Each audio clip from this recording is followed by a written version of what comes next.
Hello, I'm Mark Holmes. I'm the Senior Editorial Director of Via Satellite.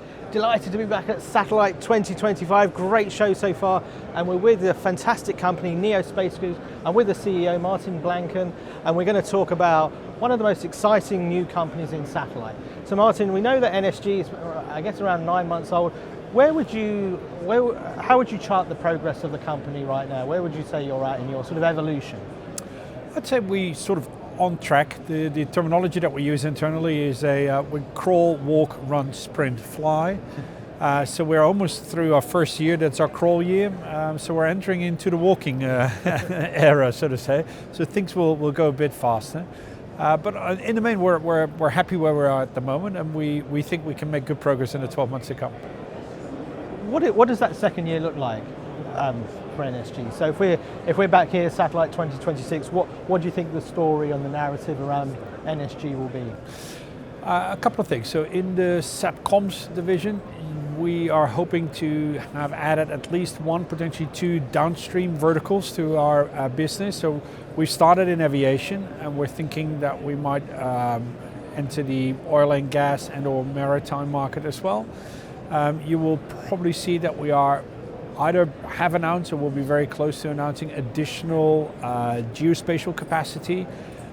We are actively considering LEO broadband 5G NGN, not so much as owning these constellations ourselves, but potentially as a co-investor. And in geospatial, we will have the marketplace up and running. And potentially we're going to do something there in midstreams, i.e. owning and operating some of the satellites as well. I'm not sure if that will all happen in the next 12 years. We're working on all these projects simultaneously. We know in advance that some will progress, some won't.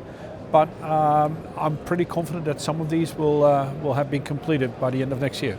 I mean, the geospatial market is that's a very interesting market. It has a lot of different dynamics compared to like aviation and some of the other markets that you're targeting. What are your sorts of hopes and aspirations in particular for that market, and how difficult is it for a new player to come in and really make an impact? Well, to start with the last question, it is easier to come into the geospatial market than into the satcom market. One of the reasons is that it's a much smaller market, younger, and also more fragmented. So that means that there is more room for an additional player. I think that's also one of the challenges in the geospatial market. It is probably a little bit too fragmented. What we're trying to do is, the reason why we bought a company called Up42, which is a geospatial marketplace, is that it is an aggregator for data, aggregator for data images and geospatial images. By aggregating, you generate more volume, and you can enable downstream service providers to provide answers and insights, because that's what it's all about. I think too long that market has been focused on just providing the images. The images itself are not valuable. It's the answers and the insights that you're going to provide. And in order to do that, you need to process the data, you need to run a couple of algorithms and provide these insights that are meaningful to your end customer. And let's talk about the IFC market. I mean, obviously you've done something there, partnered with SES. We know that's a super competitive market as well. Even today on the opening general session at Satellite, it's clear that that's a big target market for all of those players. Tell us about that collaboration with SES and also how you see the IFC market for NSG.